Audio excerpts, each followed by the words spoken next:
एक बार एक गांव में 3 साधु संत आए। लोग उन्हें बहुत मानते थे और उनकी पूजा करते थे। ये तीनों साधु हमेशा हंसते रहते थे और उनकी हंसी सभी को प्रेरित करती थी। गांव के एक गरीब किसान ने सोचा कि वह भी इन साधु संतों से कुछ सीखने का प्रयास करेगा। उसने साधु संतों से पूछा, आप हमेशा हंसते रहते हैं, क्या आप कभी उदास नहीं होते? पहला साधु संत हंसते हुए बोले, हम हंसते हैं क्योंकि हम जीवन को सरल और खुशहाल मानते हैं।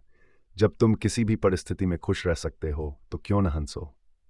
दूसरे साधु ने कहा, हमारी हंसी केवल खुशी की प्रतीक नहीं है, बल्कि ये हमारे ध्यान और साधना का फल है। जब तुम अपनी आत्मा को जानोगे और शांति पाओगे तो हंसी स्वाभाविक हो जाती है।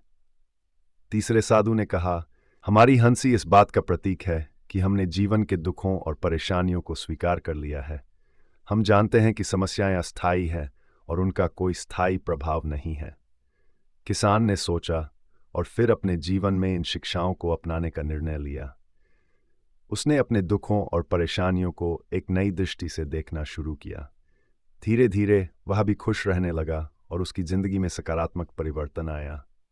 3 हंसते हुए साधु की कहानी हमें यह सिखाती है कि जीवन की समस्याओं को हल्के में लेना और हर परिस्थिति में खुश रहना महत्वपूर्ण है। सही दृष्टिकोण और आत्मज्ञान से जीवन में खुशियां आ सकती हैं।